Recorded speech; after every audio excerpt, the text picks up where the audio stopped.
Hello, this is Dan Puckett. Latest chapter in Schwintek Slide Outs. As you can see, we have this fairly large slide out in a voltage trailer. It's holding a stove, refrigerator, area for the dinette, and the motor on the far end down there, it'll move. It'll move the slide in and out. This one is locked. So I could not even get it. I took the trim off the outside, or took all the bolts out of the outside, could not move it. So which means that motor is locked up, which they shouldn't do that, but it did. So anyway, I have taken off the trim. There's, you can see the trim pieces here. Here's the piece that goes on the top. Here's the piece that goes on the side. Then some covering pieces over here. So you just pry that off carefully. It's all in there with staples. And then this piece, this last piece was in with screws into this aluminum frame. Now, I've got the motor exposed, and it's right here. There's the motor. It was new a few months ago. Wires look okay, but that motor will not move. So I'm gonna pry it out of there, and we're gonna test it and replace it. So just trying to keep you up to date on the latest chapters in Schwintek Mayhem. It has a coupling that goes down onto the shaft that drives the gears for the slide out. And then there's a shaft coming out of the motor. It's got a flat spot on it that has to go into the coupling. So what I do is I put the coupling on first, then I slide the motor up in place, drop it down, and it slides into the coupling, but then there's four screws extending out of the bottom of the motor. Maybe I'll lift it up here where you can see them. They're tight now, but you can just see the very little bit of one right there. You see that screw? Those four screws come down and they drop into holes in this plate right here, which keeps the motor from turning when it's torquing. So, and to get the motor into place, because you got to turn the motor a little bit, you can't turn it by hand.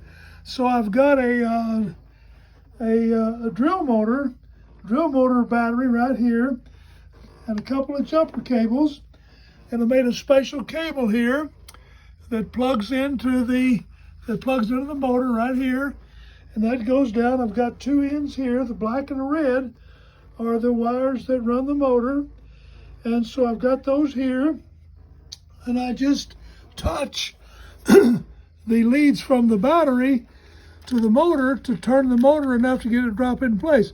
This one's all dropped into place. I've also had to cut away here. There's a aluminum box here that holds this whole slide out mechanism. And there was a piece right here that was sticking out here, and I could not get the motor in. I know I could have probably backed this out and dropped it in from the outside, but I wanted to make it redo this whole job from the inside. So I cut this off, and I will make another plate that I'll screw on here to cover this and to secure the motor in place, because the motor cannot turn, but it can jump up. So there's another screw that needs to go in here that'll go in, that will go in this slot right here.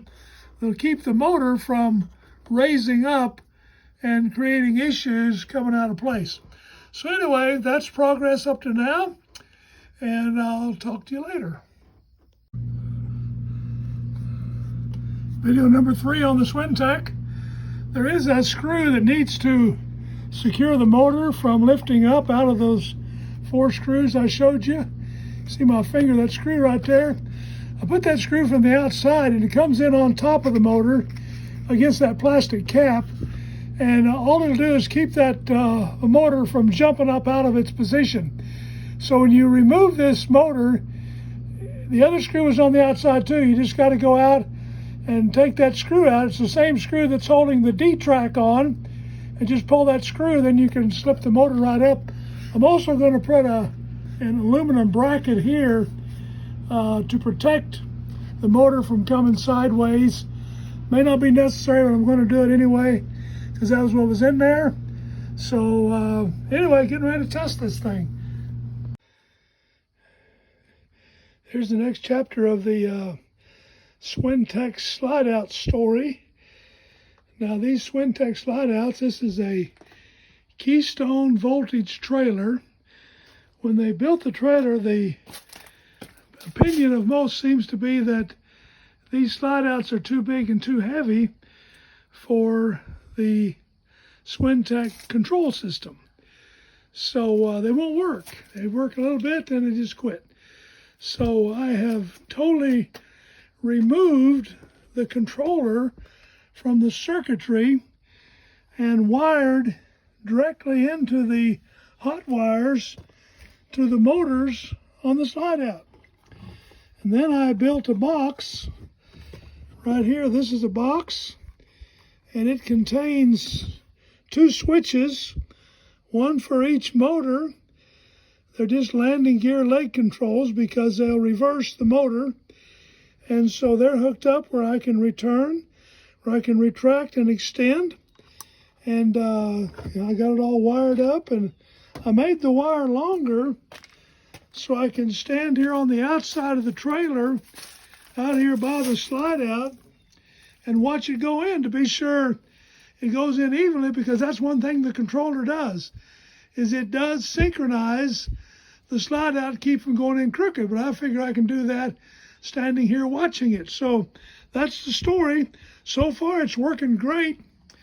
And here's my thinking: if your Schwintek slide out won't work on the controller, you can go into the emergency mode and basically eliminate the controller from the wiring electronically and operate them in and out. And people sometimes do that for months. Although, well, why not just do that full time? So that's what we're doing. I'll keep you posted. I'll see how long they last, but it's so far so good, and I'm pretty happy with it. Thank you.